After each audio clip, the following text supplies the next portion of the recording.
souvent le nerf de la guerre, ou du moins l'élément le plus important dans toutes les discussions est bien sûr le financement. Comment donc attirer le financement dans le secteur du cajou en Côte d'Ivoire et partout dans le monde? Vous le savez, c'est un sujet très intéressant. Et pour modérer cette session, j'aimerais accueillir ici, sous vos ovations, Monsieur Thomas Atur Koulibaly, conseiller PMO pour l'investissement. J'appelle ici Monsieur Thomas Koulibaly. Sous vos ovations, s'il vous plaît. Modérateur de la prochaine session qui arrive. La session donc sur le financement. Et nos banquiers sont là, c'est sûr. Nos fabricants également, nos transformateurs. Merci Monsieur Koulibaly de nous rejoindre. Veuillez prendre place. Merci beaucoup. Et pour le rejoindre ici et parler au financement de Cajou, j'aimerais, mesdames et messieurs, que nous fassions des ovations et accueillir ici Monsieur Lukman Diaby. Monsieur Lukman Diaby d'Afrique Cajou. Monsieur Lukman Diaby qui nous rejoint sous vos ovations, s'il vous plaît. Ne soyez pas réticents à en donner. Merci. Monsieur Lukman Diaby qui va nous rejoindre.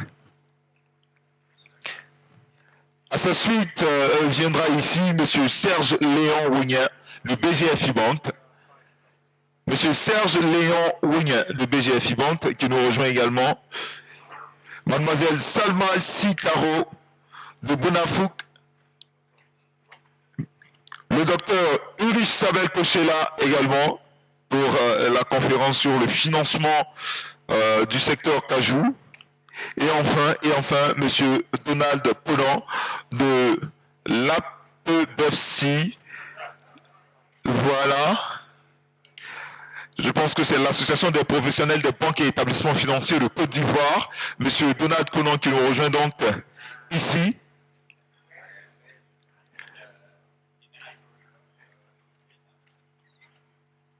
Voilà, merci. Selon son procédé, hein. Merci donc de nous rejoindre ici, mesdames et messieurs. Je vérifie rapidement que le pointeur, il marche. Est-ce qu'il y a une présentation en cours, mesdames et messieurs?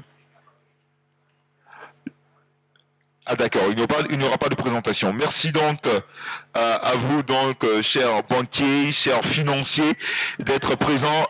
Mesdames et messieurs, pour modérer ce panel, je vous l'ai dit tantôt, il y aura donc la maestria de monsieur Thomas Kwasi, de monsieur Thomas Atur Koulibaly, que je vous prie d'ovationner très fort à ce pupitre. Monsieur Thomas Atur. Merci beaucoup.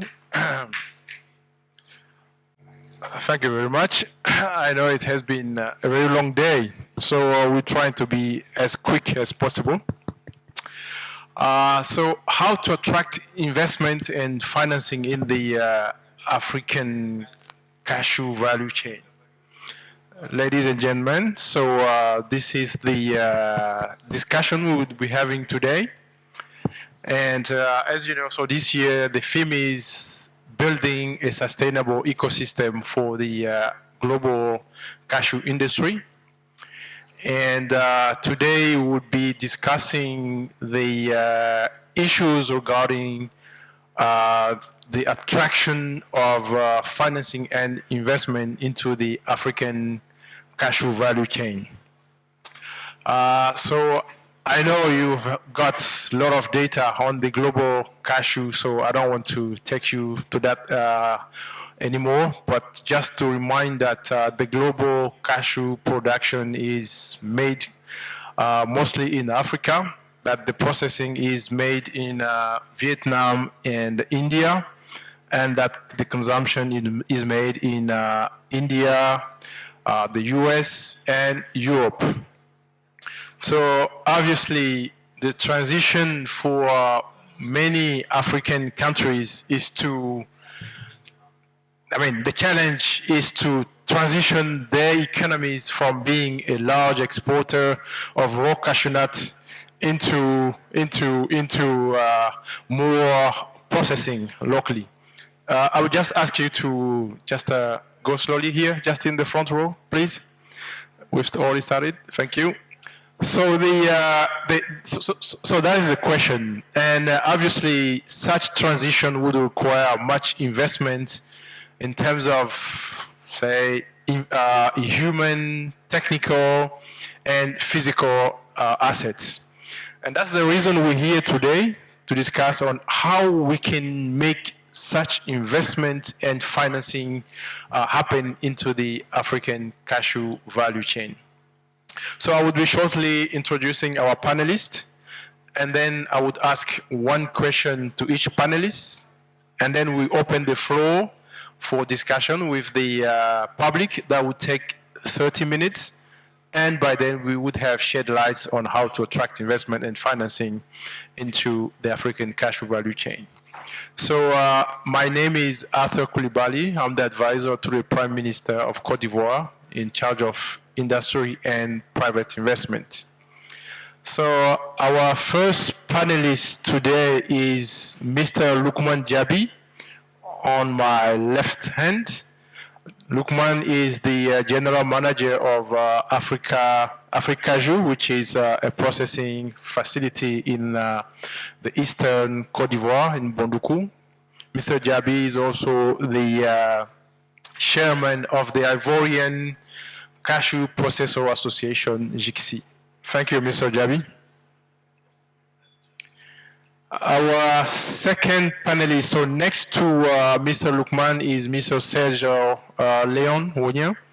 He is the head of commodity trade finance for the bank called BGFI, which is the Gabonese and French International Bank. They focus on SMEs financing, and Serge joined the bank in 2011. Welcome, Serge. So in the middle is Mrs. Salma Sitaou. Salma is the CEO of the Africajou, IN Cajou, Ivoirien de Noix de Cajou, which is a 9,000 HACCP certified power plant in Azagué. And the company employs 500 people, out of which 70% are women. Thank you, Salma, for coming today. Next to Salma is Dr. Ulrich Sabel Kochela, who is the head of the agriculture value chain for sustainable development for GIZ, the Africa department.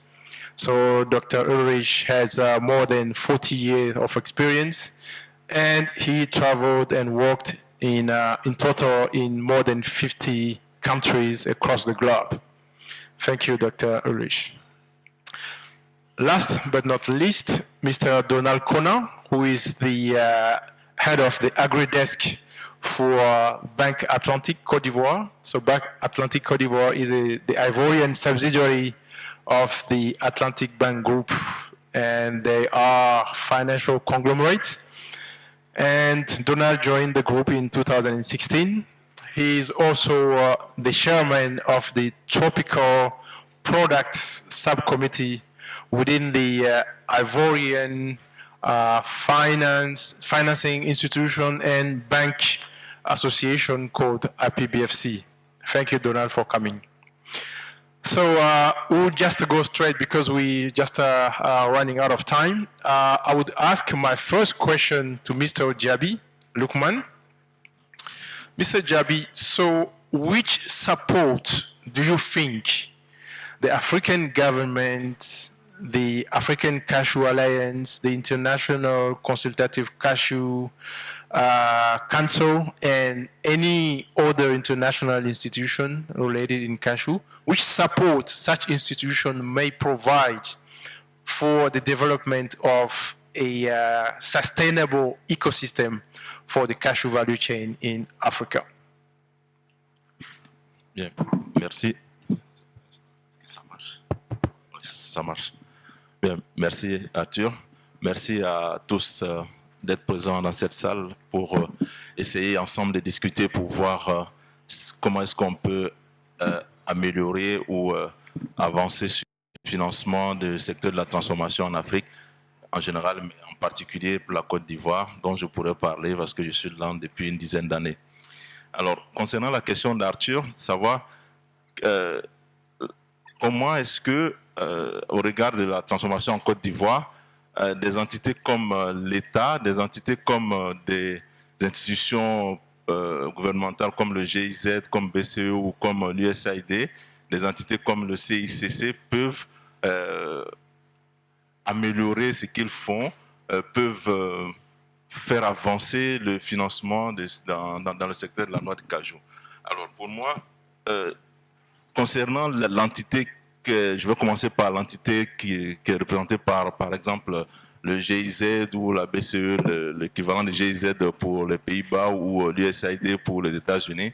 Alors moi, ce que je pourrais leur dire, de mon point de vue de transformateur, monsieur était à côté de moi, ce que je pourrais leur dire, c'est, dans un premier temps, de communiquer plus sur leur programme de matching fund, par exemple. J'y ai participé une fois, je sais comment ça fonctionne. De communiquer plus là-dessus, nous, en tant qu'association, on pourrait se faire le relais pour le diffuser davantage auprès de nos membres parce qu'on constate que beaucoup de gens ne sont pas au courant de ces programmes-là. Et la deuxième chose que je pourrais dire en leur endroit pour nous assister davantage dans le financement des entreprises, ça c'est vraiment une doléance, il faut que ces matching funds-là soient un peu plus orientés vers l'investissement productif.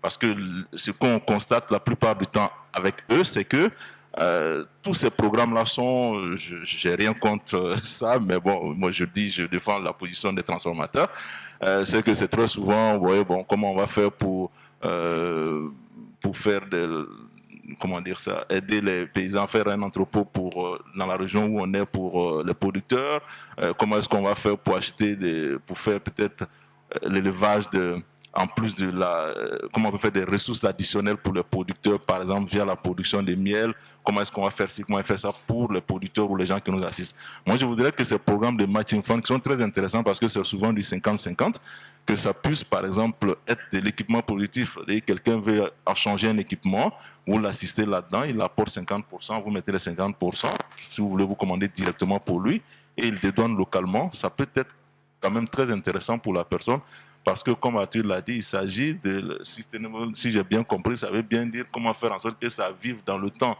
Si le gars il n'a pas de machine pour suivre la technologie, je suis sûr qu'après avoir fait l'entrepôt pour les paysans, il n'y aura plus rien. Donc ça, c'était vraiment pour ces structures-là, que ce soit l'USAID ou autre, ça c'était notre première suggestion et proposition pour faire en sorte qu'ils puissent nous aider davantage vers le financement.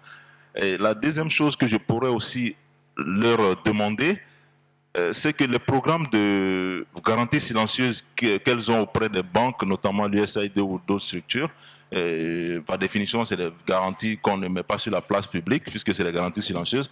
Mais nous, on voudrait quand même qu'ils essaient de faire en sorte que ça soit adossé à des, comment on va dire ça, à des résultats auprès des banques. C'est-à-dire que si une banque a ces fonds-là chez eux là-bas, c'est vrai que la banque va regarder l'aspect normal du client, mais qu'on puisse leur dire, par exemple, on veut que chaque année, vous assistez 3 ou 4 ou 5 personnes, 5 transformateurs, par exemple.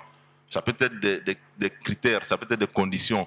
Et moi, je pense que ce serait bien parce qu'il y a des fois des années où personne n'est éligible à ça et le fonds reste là et ça ne donne rien. Ça, c'est à l'endroit de ces entités-là, les deux choses que je pourrais dire. En plus de ces entités, à l'endroit, par exemple, du gouvernement, je prendrai le cas du gouvernement de la Côte d'Ivoire. Nous, en Côte d'Ivoire, il y a quand même des efforts qui ont été faits. On va pas se mentir, on va pas non plus négliger ce qui a été fait.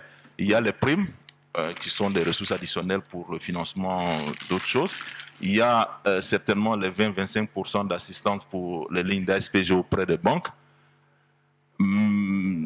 Par contre, il y a aussi le programme, aussi le PPCA de Matching Fund, mais qui n'est pas beaucoup. C'est le lieu pour moi ici de dire à Dieu que le montant n'est pas beaucoup. Donc, je l'ai dit une fois, mais je le redis encore ici. Par contre, nous, ce qui nous pose problème, c'est les lignes d'ASPG. Et je crois que là, pour ma part, parce que ça fait l'objet de beaucoup de discussions, en plus des lignes d'ASPG, il y a les 25% du gouvernement. Après, le promoteur doit encore mettre des garanties et tout, alors que la première garantie, c'est la matière première qui est sous tiers détenteur, qui est d'ailleurs payée encore par le transformateur, qui sont des coûts en plus. Moi, je voudrais, par exemple, proposer que le gouvernement, c'était une décision vraiment politique de l'exécutif, que le gouvernement peut-être essaie de voir un fonds de garantie logé chez une banque publique comme la BNI, par exemple, et doté d'un certain montant, et quitte à partir du moment où c'est une banque de l'État, on pourra leur dire, bon, on veut que vous assistez peut-être 10 transformateurs chaque année. Peut-être que, et avec des taux bonifiés, parce qu'en plus des garanties que le PPC apporte 20-25% sur les lignes d'ASPG, on ne bénéficie pas de taux préférentiels au niveau des banques et les 20-25% ne sont même pas rémunérés sur les 3 ans que ça dure. Donc, je crois qu'il y a un vrai problème là qu'il faut mettre le doigt là-dessus et puis essayer de résoudre une bonne fois pour toutes. Et moi, je pense que le gouvernement pourrait mettre un fonds de garantie en place. Le montant pourrait faire l'objet de discussions avec tous les partenaires. L'objet, c'est une banque publique comme la BNI. Et puis, si ça marche et que la BNI fait, tous les transporteurs vont là-bas, je pense que les banques privées aussi vont dire, bon, on veut aussi ce fonds-là, quitte à le partager après. Ça, c'est vraiment quelque chose qu'on devrait bien regarder pour que les lignes d'SPG ou tout fait plus avancer. Et enfin, sur la dernière entité qu'est le CICC, moi, je pense qu'il pourrait peut-être essayer d'harmoniser les prix de la noix de cajou dans les différents pays limitrophes pour résorber un peu le problème de fuite des noix de cajou. Bon, on va pas se mentir, de la Côte d'Ivoire vers le Ghana, toutes ces pressions qui se mettent parce que les prix sont différents. Si cette entité supranationale peut faire en sorte que les prix soient homogènes, ça peut rassurer les banques et elles peuvent venir tranquillement investir en sachant qu'il n'y aura pas de dumping sur les prix, il n'y aura pas de palabre sur les prix après parce qu'ils auront une meilleure visibilité. Voilà, globalement, ça fait 7. Pardon. Donc, voilà ce que je pourrais dire rapidement sur ce que nous, on peut proposer pour améliorer le financement de la transformation en Côte d'Ivoire. Merci. Thank you very much, Mr. Lukman. I think this is very insightful. I guess people would have a lot of questions, but just to keep them in hot temperature, we would come to that in a few minutes. What I would also add on what Mr. Jabi said is I think we should really have an organization, a supranational organization to deal with, for example, data collection. Because, for example, today, if you say, I mean, it took some years to know who was, for example, the world's largest cashew producers.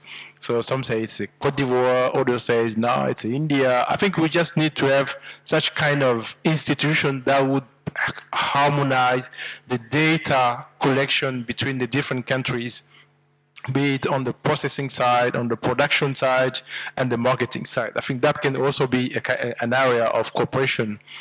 The other area I think of is in terms of certification to food security. I think there might be more communication and maybe more technical assistance to, facilitate that food certification. But we come to that in the Q&A session. So my second question is for Mrs. Salma Sitaru. So she is the CEO, as I mentioned, of IN Cashew. So, Mrs. Sitaro, so you have been running a cashew processing plant.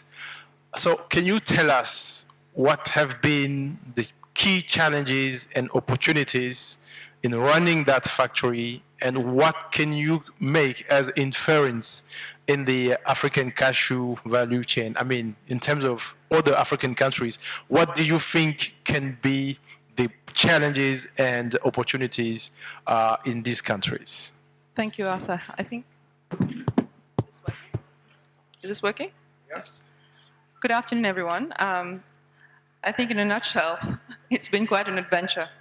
So for those who don't know me, I run a cashew processing facility an hour away from Abidjan. I started this adventure last year, around this time, commissioning a plant in time for the 2019 campaign. A year later, we have HACCP certification in 9 months, 5 months actually. 450 employees. We got 4,000 tons, just under 4,000 tons under our belt.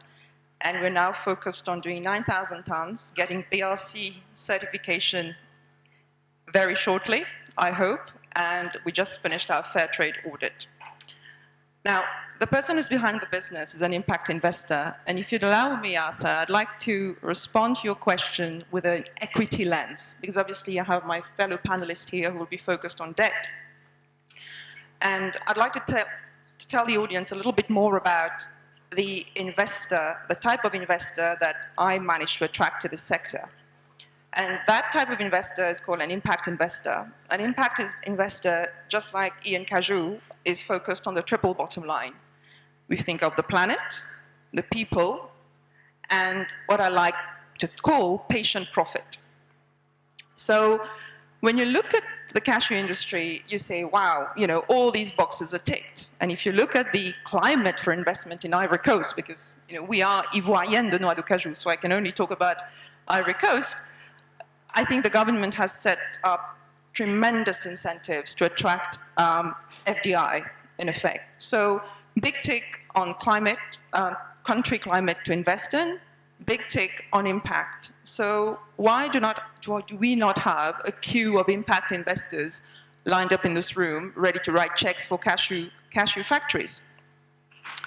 I think the answer is a simple one, and it boils down to access to market. There cannot be access to finance without access to market. On va se dire l'Egbe, comme on dit en Côte d'Ivoire.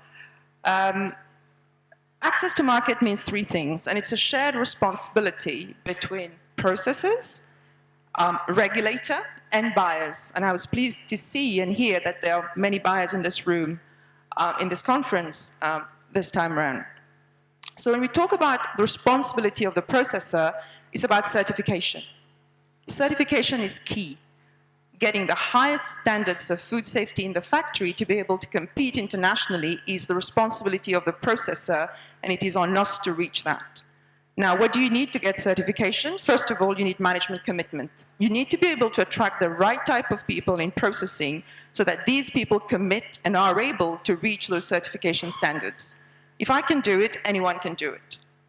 The second is the issue about price discovery. We, as an outsider to cashews, because we are not a trader, we are not a producer, we came in quite blindly into connecting the farmer into the consumer as a processor. As an outsider, it was very hard for us to understand how in the hell do you determine the kernel price in the next few years.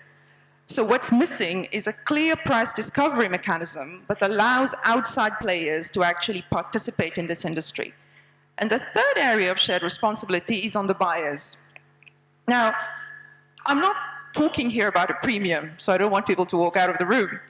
But what I'm saying is buyers need to give more weight to three things, once again. The first thing is diversification. Diversification of your supply source. We have seen currently how one single event can actually bring a whole country to a halt. That is China. Now, we know that if you rely on one single country for your supply of kernel, that same thing can happen. So it is on the buyer to actually make sure his sources of supply is diversified alongside competitive pricing. And the buyer as well has to give more weight to traceability because that is what their own consumers are asking.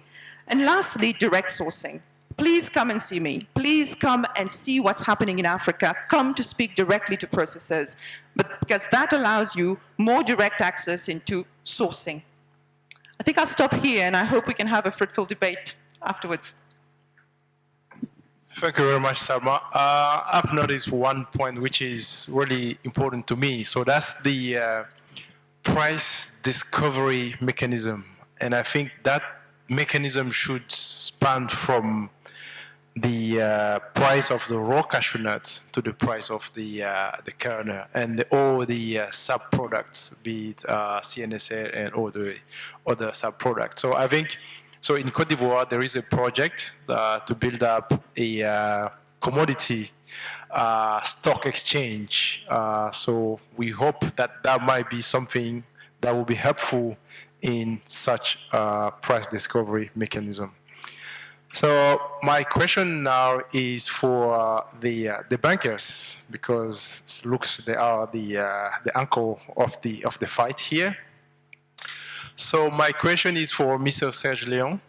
So based on your experience, can you please name the top 3 areas in which you think cashew processors and generally cashew players have to demonstrate more in order to attract funding at a more affordable cost be it for funding their equipment acquisition, raw material, and any other investment in their factory or in their trading business. Thank you. Merci, M. Koulibaly. Bonsoir, chers tous. Il faut dire que les banques, dans la chaîne des valeurs du cajou, octroient deux catégories de financement. Des financements d'investissement qui sont essentiellement dédiés à la construction d'entrepôts, d'usines ou d'achat de véhicules de transport, et des financements d'exploitation qui sont dédiés à l'achat de matières premières, au financement des taxes d'exportation. En analysant un besoin de financement, la banque s'appuie sur deux éléments essentiels, à savoir le risque qu'elle court sur le projet qui est financé, mais également elle analyse la rentabilité de ce projet ou de l'opération. Et c'est dans l'analyse du risque que la banque identifie les points de faiblesse à couvrir, soit par des garanties ou soit par un mécanisme. Je vais prendre l'exemple des investissements. Au niveau des investissements, nous faisons souvent certains constats en ce qui concerne la qualité du management. Nous avons des dossiers qui nous sont présentés avec des personnes qui ont peut-être une expertise dans l'exportation de noix, qui ont peut-être un réseau d'approvisionnement en noix, mais qui n'ont aucune expérience dans la gestion d'unités de transformation ou de conditionnement. Pour pallier à cela, il suffit simplement dans le dossier de pouvoir décrire l'équipe managériale, c'est-à-dire toute l'équipe qui va gérer de manière opérationnelle l'usine. Sachant que la mise en production de l'usine détermine un élément essentiel dans non seulement la qualité des amendes qui vont sortir, mais également dans la quantité et dans les délais du process. La deuxième difficulté que nous rencontrons le plus souvent, c'est sur l'accompagnement, c'est-à-dire l'assistance technique. Dans d'autres secteurs d'activité semblables au cajou, notamment le cacao, lorsque nous sommes approchés pour des financements d'investissement, les entreprises se font assister pendant une certaine période, soit par les vendeurs les fournisseurs d'usines, soit même par les clients. C'est-à-dire, ils ont déjà identifié des clients avant même de commencer à construire leurs usines. Donc, dans le business plan, ils viennent avec des lettres d'intention d'achat et selon les normes souhaitées par les clients, ils sont assistés dans le dimensionnement de l'usine, mais également les calibrages des usines. Ce que nous ne rencontrons pas souvent dans les projets qui nous sont soumis pour ce qui est du cajou. Pour revenir au financement d'exploitation, le financement le plus utilisé, c'est l'avance sur produits gagés, qui est un mécanisme de financement qui permet à la banque de financer les contrats via un processus de suivi en faisant intervenir un tiers détenteur qui garantit la sécurité du produit financé par la banque jusqu'à la remise des BL. Nous avons, à travers ce mécanisme-là, réussi à couvrir le risque opérationnel lié au process d'exportation. Le grand problème qu'on n'arrive pas à résoudre jusqu'à présent, c'est le risque de contrepartie, c'est-à-dire la qualité des clients finaux. Il arrive souvent qu'on finance des contrats,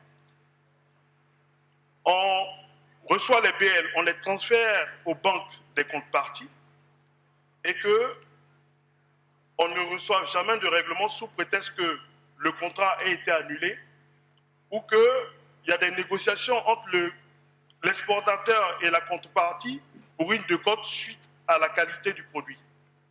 Donc cela met en mal les banques parce que le produit étant déjà sur le bateau en train de partir, il faille rapidement trouver un contrat d'un montant égal ou supérieur, de sorte à ne pas supporter de pertes. Mais dans le cas contraire, quand le produit arrive et qu'on dépasse le délai, un délai de 24 heures, 48 heures, les surestaries commencent à... Donc, notre proposition, c'est quoi? C'est qu'on demande que le Conseil, les exportateurs et les banques puissent, en début de chaque campagne, arrêter ensemble une liste de prospects crédibles qui puissent nous rassurer à financer les contrats de sorte à pouvoir avoir nos retours sur investissement. À défaut d'avoir une liste de prospects crédibles, on pourrait avoir à l'opposé une liste noire de clients. C'est-à-dire, ça vous reviendrait à identifier des clients avec lesquels on ne pourra pas contracter et avec sur lesquels on ne pourra pas faire de financement. Donc voilà un peu résumé 3 points que nous souhaitons voir améliorer au niveau des acteurs de la chaîne de valeur du cajou. Merci. Thank you very much, Mr. Serge Leon. What I've understood from what you said is that eventually, I think basically, if we have a true integrated value chain, it might help to reduce all these things, all the hurdles. Because if you look at the technical assistance, then that means if the equipment provider ship their product, they should come and have a kind of, very close technical assistance. So that would integrate the processors to the equipment providers. At the same time, if we have the buyers, be it for the raw cashew nuts or for the kernels, making either backward or forward investment in the factories, then we would also have a more integrated, and that would reduce the risk for the bank. And I think the list is very something important, but we know that there is a difference between cashew for example, cocoa. Because in cocoa you have the list of people, and it's easy, it's a more organized sector. But again, we're here to provide solutions for the cashew value chain. And I've just noted that a more integrated cashew value chain would be really helpful to de-risk the funding request for the banking institution. But hopefully we'll get more questions from the public in a few minutes. So my next question is for Mr. Donald Conan. So you've heard what said your colleague, Mr. Leon. You've also heard the two cashew processors. So what do you think are complementary areas in order to attract more affordable cost funding for the cashew players, it can be for the cashew processors or the cashew traders?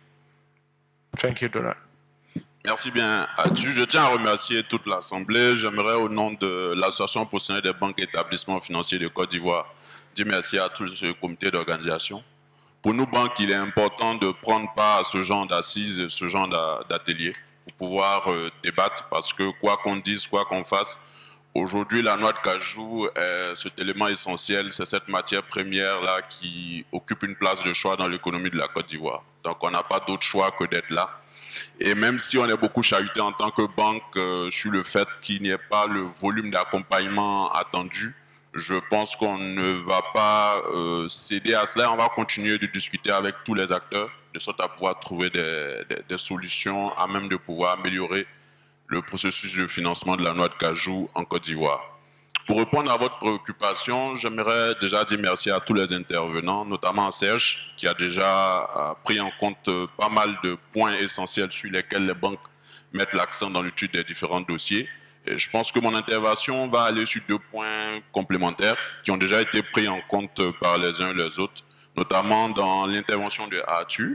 Je pense que moi, mon premier point, c'est concernant les données d'information sur le secteur cajou. Aujourd'hui, c'est un élément défaillant pour nous autres banquiers pour pouvoir analyser les dossiers de crédit. On n'a pas une base de données assez fiable pour nous permettre de pouvoir prendre les décisions idoines sur les dossiers de crédit concernant le cajou. Donc, c'est à travers des sollicitations d'informations qui ne sont pas toujours fondées qu'on base nos réflexions et nos analyses pour pouvoir décider du sort d'un dossier de crédit.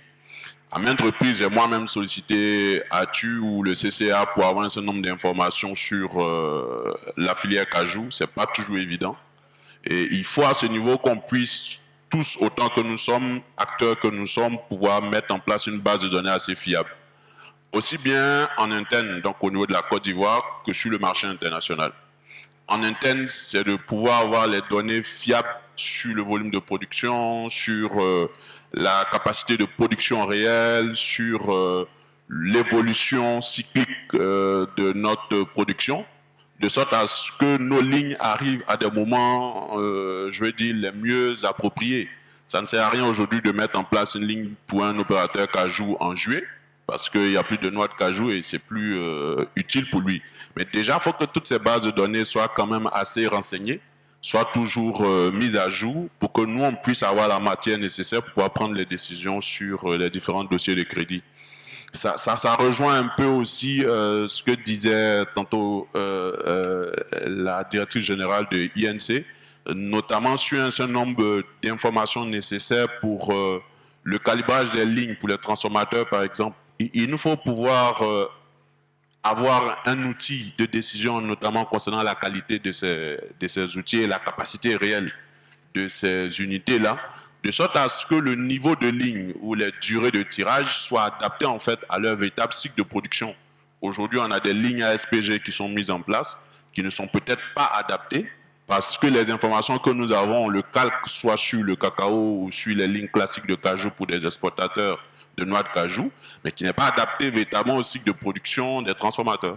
Donc, à nous de nous asseoir, avoir des bases de données assez fiables, de sorte qu'on puisse prendre des informations nécessaires aussi bien sur le plan national que sur le marché international. Savoir est-ce qu'il est opportun aujourd'hui de pouvoir produire au niveau de nos unités par rapport à la demande globale sur le marché international. Aujourd'hui, on sait que les leaders sont le Vietnam et l'Inde.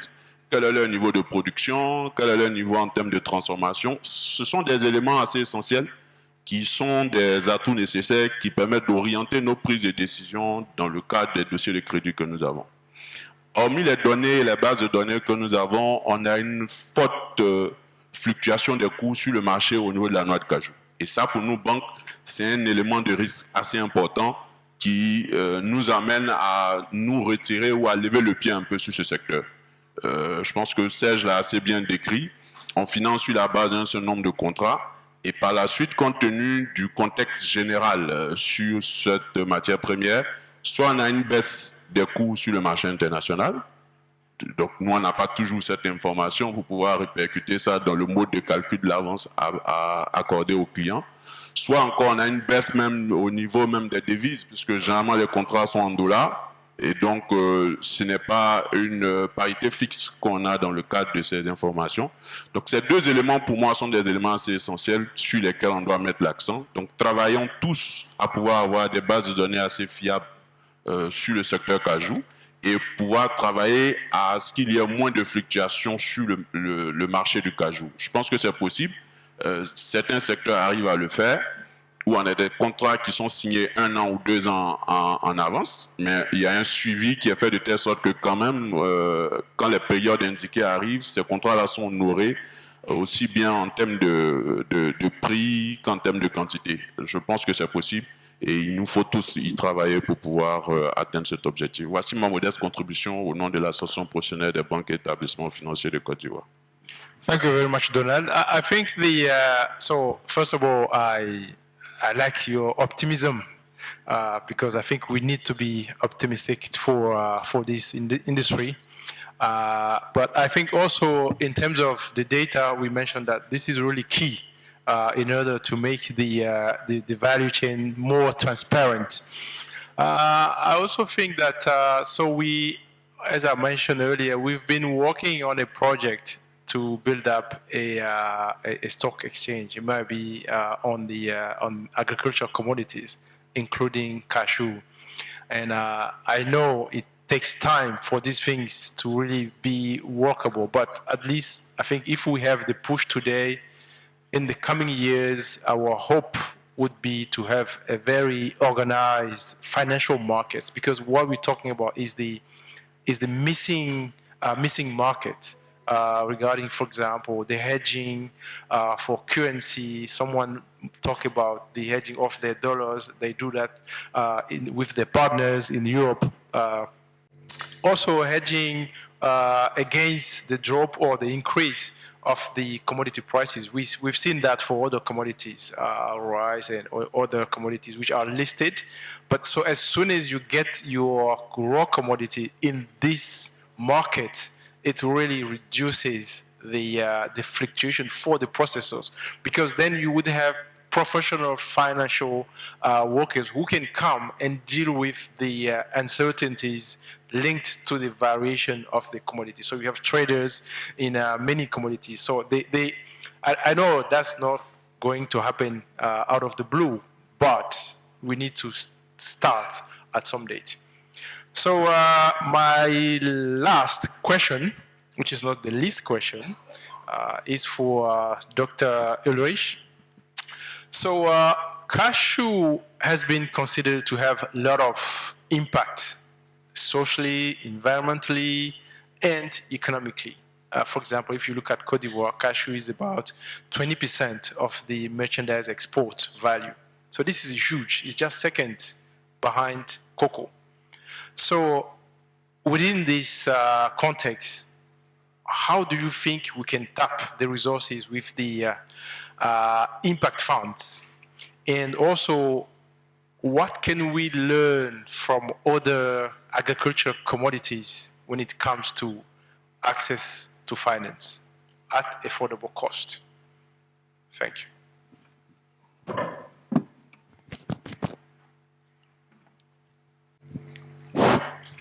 Thank you very much for the question. Actually, particularly first one, how to tap into those impact funds is a very good one. we are posing that question to ourselves since 10 years.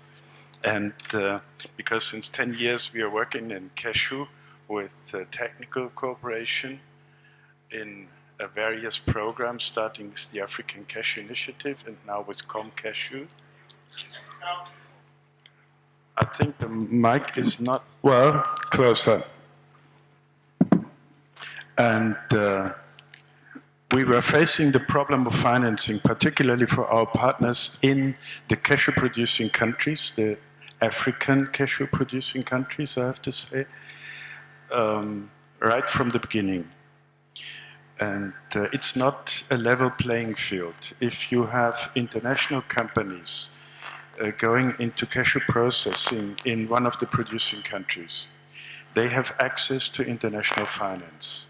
And international finance is much cheaper if you're well established there. You have other markets, and you have a much larger variety of options. If you're based in the country as a local company, it's very difficult.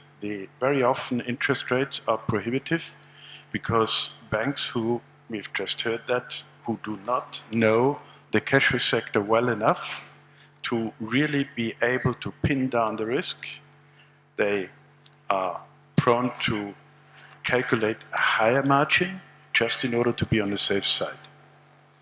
That is a problem for the small, medium fledgling companies. Now, the international donor community worldwide, of course, with its financial cooperation means, is also setting up a lot of funds for various purposes. The impact funds, that want to achieve not just return to investment, but also certain social and environmental impact. And that, of course, is an opportunity for those who have difficulties with the normal banking and financial sector, but it's not easier and it's not faster. That's probably something that some enthusiasts very often overlook, because the basic commercial criteria are still the same. If you can't have, let's say, a 3-year consecutive audited financial statement, you're not going to get it. If you do not understand the mechanics and the requirements of those financial products, then you don't know how to access them. So we tried to do some of this footwork for our partners, and we screened some 300 plus funds that we thought were relevant for agriculture. We came up with a list of 70, and out of the 70, it's roughly a handful that we thought is really useful for the cashew sector. Let me just quote a few, like it's Injaro Fund, it's Vangara Green Venture Fund, Oiko Credit, Root Capital, the Global Fund for Agriculture and Food Security, the Global Innovation Fund. But in order to get into this, of course, you need to know how they work. And that is something that is already too much investment for many of the smaller companies. So I think we need some advice in between, a combination of technical assistance and that financial assistance, just to have the two sides dialogue with each other. In order to speed up the process a bit, we tried in Benin a couple of years ago, we tried to interest commercial banks to invest into cashew processing. And we had 3 processing companies, medium-sized startup, that in the end actually got credit from the Bank of Africa, but under the condition that we as GIZ would take a certain risk. And that risk sharing is very common with commercial banks in working with development donors or entities that have these impact goals. But it is already a complicated measure because you have to work together, you have to have more partners, and of course you have to find somebody who is able to take the risk. Concerning the impact funds, some of them focus more on environmental issues, others focus more on social issues. Some have particular gender components. One, the Responsibility Fair Agriculture Fund, has a focus on fair trade, production and trading. So you need to find the one that suits your business purposes best, and then enter negotiations. Another one funded mainly from German and Austrian sources, in the meantime also with European Union sources, is the African Agriculture Trade and Investment Fund. That's a structured fund. That means you have different levels of risk in there. So it's not only one credit, debt, mezzanine, or equity they issue. They have all 3 of them, and they have different risk levels. And certain donors take more risk, and other donors take less risk. So depending on the risk the credit poses, you would have to apply for one or the other. But don't think that it's such an easy business. It's more like a lottery. You can apply, you have to submit all your documents, you have to have your 3 years consecutive audited financial statements, you have to have a convincing business case, you have to show the impact you're going to have, and still on average, 1 out of 30 applications actually gets honored. So it's not a silver bullet, but it is an opportunity that can be explored further. And I would see success only if we have a combination of TA and financial cooperation.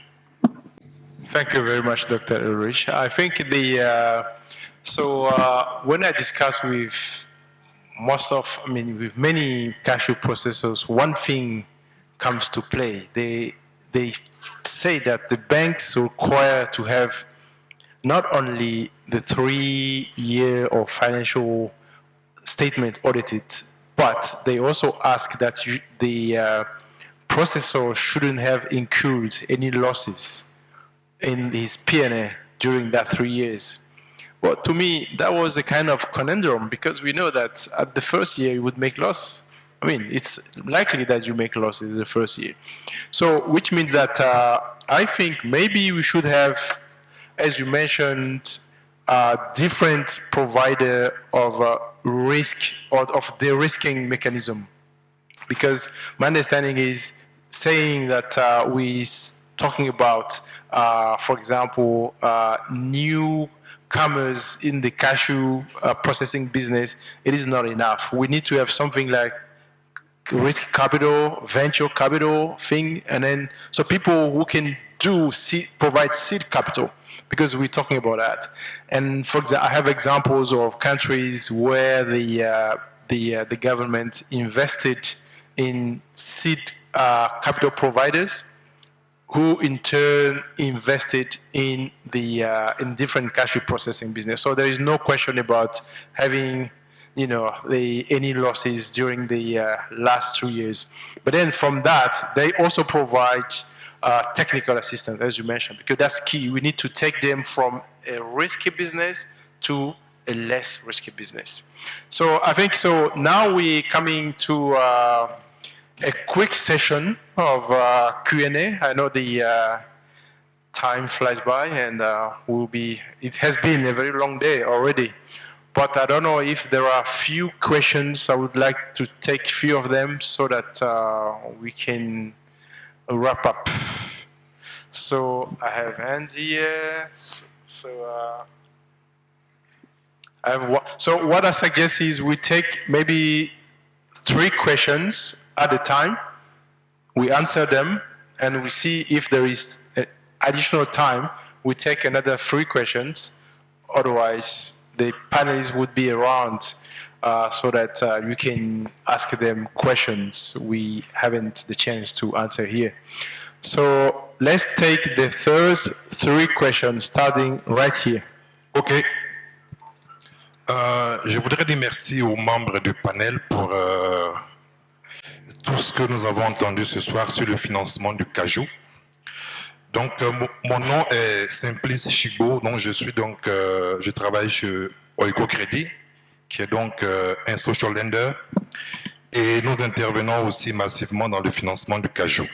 Donc, je voudrais dire que le problème du financement du cajou, à partir du moment où les acteurs ont déjà financé leur usine, se trouve dans le sourcing.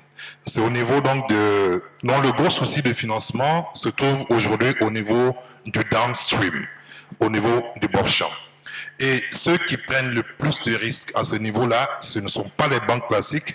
Et j'aurais aimé voir sur le plateau des bailleurs sociaux qui sont ceux-là même qui prennent le plus de risques au niveau du bord-champ. Donc, ceci étant dit, dans la mise en place, donc, dans la quête de financement, les structures de transformation font face à 2 grands challenges. Le premier, donc, c'est la capacité financière de pouvoir acheter de larges volumes de cajou et donc de les porter, donc de faire donc un portage de ces stocks-là sur les 12 mois d'activité. Ceci, c'est le premier challenge. Le second challenge, donc, c'est de pouvoir donc trouver des espaces appropriés pour stocker le produit dans les conditions de sécurité et de la qualité sur toute la période de production. Bon, on parle beaucoup de la garantie CSPA, le dépôt de garantie mis en place par l'État de Côte d'Ivoire. on a discuté il y a quelques semaines, 2 ou 3 semaines, avec la Banque mondiale, où on a montré toutes les limites de ce mécanisme-là. Mais je pense que la chose la plus extraordinaire que le gouvernement ivoirien a fait dans le secteur de cajou, c'est la création de l'autorité de régulation du récépissé d'entreposage. Et je suis ici depuis hier, je n'ai pas entendu un seul mot sur ce mécanisme-là, qui normalement doit permettre, avec le récépissé d'entreposage, de régler tous les soucis au niveau du financement du marchand.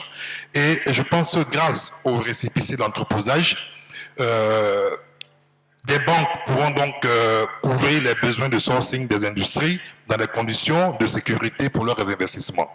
Avec le récépissé, les transformateurs pourront se faire approvisionner progressivement, graduellement, selon leurs besoins sur la campagne.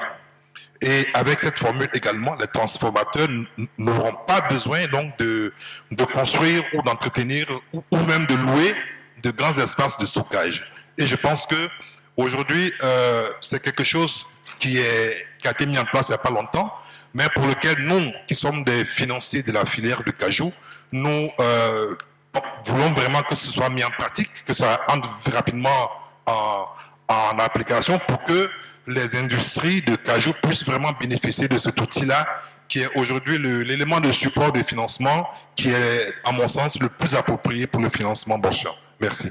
And so maybe I would answer the first question of Mr. Semplis. So I think so I don't know if you have a specific person you would like to address the question to, but I can answer it because I guess it's so you were talking about the warehouse receipt system. So before that, you made comments on the key challenges of the processors. Maybe later I can let the processors answer that question.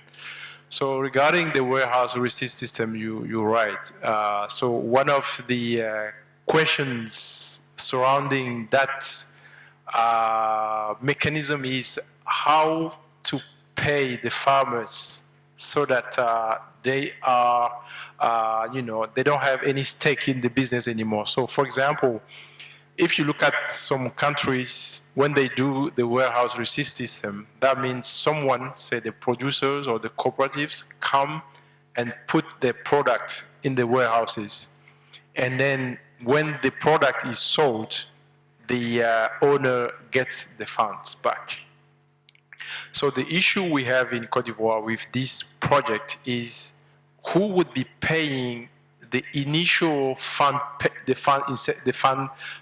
disbursement. For example, when the farmers put his product in the warehouse, should he need to wait until someone buys the product, or should he get his money right away? So that has been a very debated question. I agree.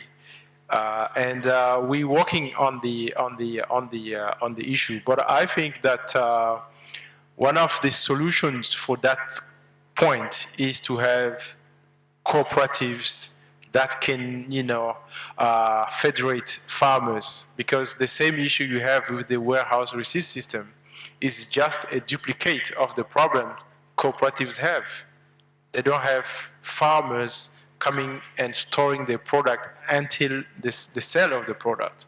So usually people come and the owner of the cooperative buys the product, and then he takes on the risk, which is not really how a cooperative should work. But these are questions we are working on, and hopefully the warehouse receipt system would very soon come into effect. It was created on paper, but I shall agree that there are still work on to make the system just operating very well. Yeah. So I don't know if that is enough for your question, or if you want me to elaborate more. Is there any other question? I think everyone might be tired. Yes, okay. I have one question, and this question is for Ms. Sama. I think you spoke briefly about price discovery, and I wonder if you could elaborate on it a little bit further for me.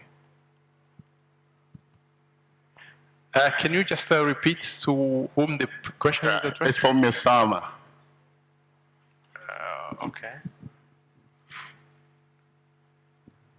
So when I talked about price discovery, we have, and this is collaboration between West African countries and regulators and buyers to actually develop a system that would allow us to actually forecast kernel prices and its correlation with RCN. Right now, there is, as Arthur was saying earlier, there is no proper comprehensive data collection. There's a lot of opaqueness in the industry just because of the way it's been traditionally organized. And I have high hopes that the CICC will get to work very quickly and develop, whether it's a commodity exchange or some kind of data collection that allows us as an outsider to the whole RCN kernel trading world, an ability to forecast the price. But right now it's quite difficult. So the immediate solution to price discovery is to work with your buyers and come to an agreement as soon as possible on locking in a price for the full year. But obviously, if you go into that kind of relationship, you need to make sure that you're not being discounted heftily. So what you do is you look at your cost of production and you add a margin to your cost of production, and then you negotiate a price with the buyer. The buyer likes it because he has price stability, because he's also protected from speculation. And you also have price stability, and you can ensure your business can run for the foreseeable future. But right now, we have to wait and hope that the regulators can come together to unlock a price discovery mechanism for the industry. Okay, thank you very much, Salma. There is one question in the middle here. So just here. Just, where's the mic, please? So, no mic. Okay, so there's no question then. It was just a calling someone. Okay. So, yeah, is there any other comments from the panel you would like to make before we wrap up? Good. So, everything. Okay, so Mr. Diaby. Oui, Arthur. Alors, je voudrais juste rassurer disons préciser quelques petites choses au niveau pour rassurer les banquiers. Tout à l'heure, Onium était inquiet et même sont inquiets sur les contreparties au niveau, par exemple, des acheteurs, des off-takers. Je pense que leur expérience peut être fondée sur ce qu'ils ont peut-être vécu avec l'exportation de noix brutes. Je voudrais dire qu'au niveau des amendes, quand même, les off-takers sont pour la plupart fiables à 99,99% pour tout le temps, depuis 10 ans que je suis dans la noix de cajou. Et puis, on pourrait leur donner des listes de off-takers. Il y en a certains qui sont dans la salle ici, notamment Red River Food ou d'autres qui sont là dans la salle, qui sont des off-takers fiables. Je ne connais pas pour la noix de cajou brute parce que je ne fais pas d'export de noix de cajou. Et puis, ça, c'était vraiment pour les rassurer. Et l'autre point qui semble aussi important, Arthur l'a dit, c'est vraiment les bases de données. Il faut qu'on arrive à mettre, peut-être via une application Android, quelque chose où le banquier, quand tu viens t'asseoir avec lui dans son bureau, il rentre dans l'application, il regarde le prix de l'amende en temps réel. Et là, le gars, ça c'est transparent pour tout le monde. Parce que vraiment, ça pose de vrais problèmes. On a les amis de AK qui donnent une publication, les gens de Comcajou qui donnent une publication, les gens de Ronjad qui donnent une publication. Il y a beaucoup de publications qui se font et les plus souvent ne sont pas les mêmes. Et très souvent, les gens sont obligés de faire des moyennes, peut-être contre peut-être le client ou en sa faveur. De façon objective, ils le font sans vouloir pénaliser, mais c'est le seul moyen qu'ils ont. Mais si on arrive à faire une application comme ça, je pense que ça serait une très bonne chose. Merci. Thank you very much, Mr. Lukman. So I think this has been very exciting.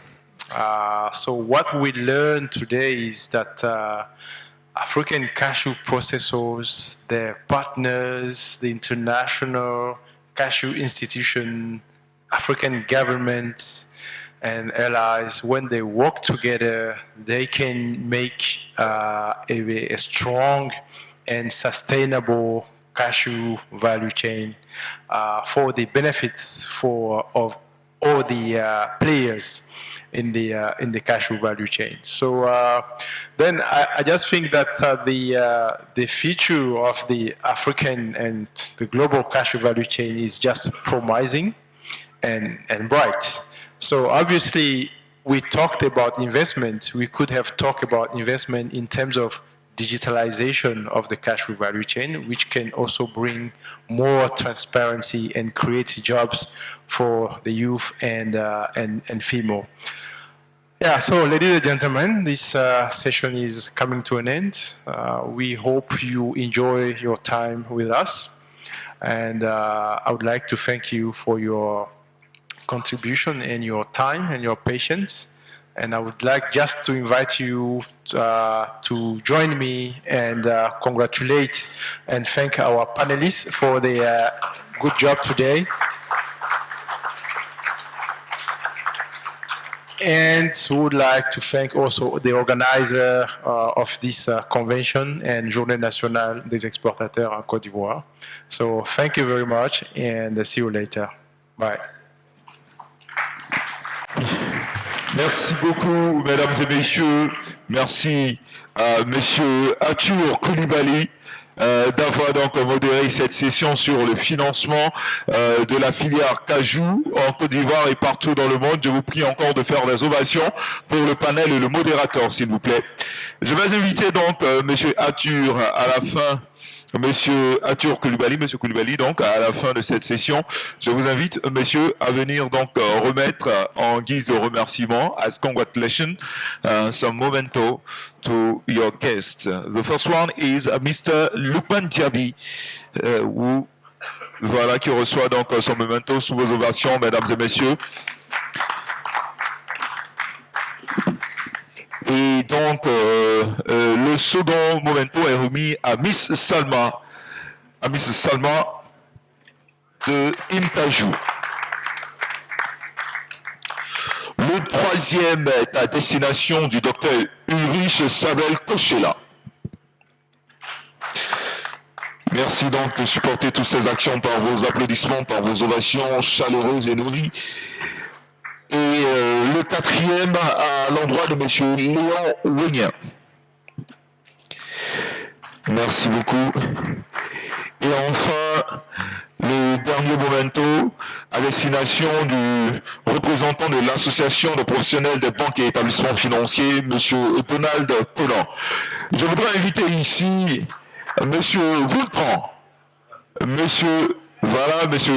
Trang Wu, qui va remettre donc le memento du modérateur, un brillant modérateur donc lors de cette session qui a avec maestria donc évoqué toutes les questions en lien avec le financement du secteur du cajou. Merci donc de les soutenir par vos ovations. Mesdames et messieurs, on va tous se mettre en avant pour la photo de famille pour cette session. Merci donc à tous. Et sur ce, mesdames et messieurs, j'aimerais vous dire merci. Aujourd'hui, nous terminons les sessions de ce jour. Toutes les présentations qui ont été faites ce jour sont disponibles sur le site cashewinfo.com. Cashewinfo.com, vous retrouverez donc toutes les présentations de tous les panélistes et de tous les experts qui se sont succédés sur cette chaire.